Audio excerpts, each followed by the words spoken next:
স্যারের সাথে আমাকে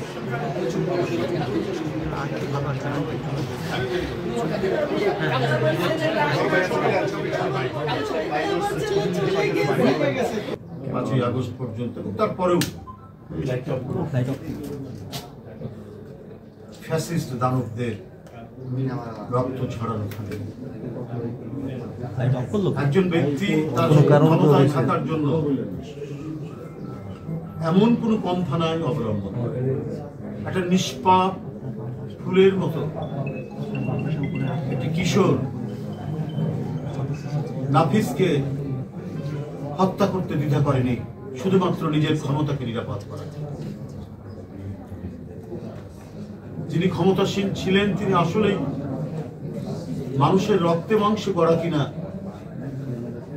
এটা আজকে সন্দেহ।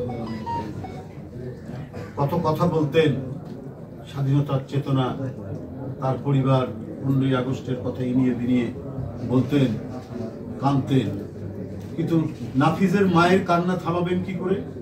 মুগ্ধের মায়ের কান্না থামাবেন কি করে? আবু সাইদের মায়ের কান্না থামাবেন কি করে? এরকম অসংখ্য শিশু কিশোর যারা স্বপ্ন নিয়ে ইউনিভার্সিটি, কলেজ, স্কুলে পড়াশোনা করছিল, যারা তার পিতার সংসারের হাল ধরবার প্রত্যয় নিয়ে এবং ভালো মতো মানুষ হবে এই স্বপ্ন নিয়ে যারা স্কুল কলেজে পড়ছিল, আপনি সেই স্বপ্নকে আপনি ম্লান করে দিলেন, নিজে প্লেনে করে পালিয়ে চলে গেলেন, অথচ শিশু কিশোরদের রক্ত পাড়ি দিয়ে, রক্ত মারিয়ে আপনি আপনার এক নেতা কয়েকদিন আগে বলেছে যে জাতির কাছে প্রয়োজনে ক্ষমা চাই। আপনারা কিসের ক্ষমা চাই? মানুষ তো আপনাদেরকে মনে করে আপনার মানুষ, আপনাদের দুই হাত আছে, কিন্তু আপনাদের এক হাত থেকে গলায়, আরেক হাত থেকে পায়ে। প্রয়োজনে গলা চাপ দিতে পারেন, টিপ দিয়ে মেরে দিতে পারেন চেপে, আবার প্রয়োজনে পা ধরতে পারে। এটাই মানুষ বলে। ক্ষমতাসীন যারা ছিলেন 5ই আগস্টের আগে, তাদের হচ্ছে এটাই বলে, তাদের হচ্ছে এটাই স্বভাব।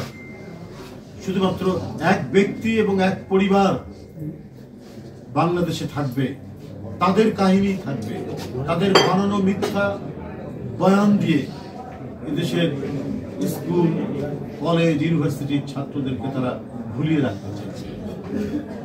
কিন্তু ওটা যে মিথ্যা বয়ান ছিল, আজকে ওই শিশু কিশোররাই নিজেদের জীবন দিয়ে, নিজেদের রক্ত ঢেলে দিয়ে, নাফিজের মতো যার পেটে ঢুকে পিঠ দিয়ে বেরিয়ে গেছে গুলি, কিন্তু ওরা তো শুধুমাত্র মিথ্যা, অসত্য, অনাচার, লুটপাট, হরিলুট, এটার বিরুদ্ধে তো তারা দাঁড়িয়ে নিজের জীবন উৎসর্গ করেছে।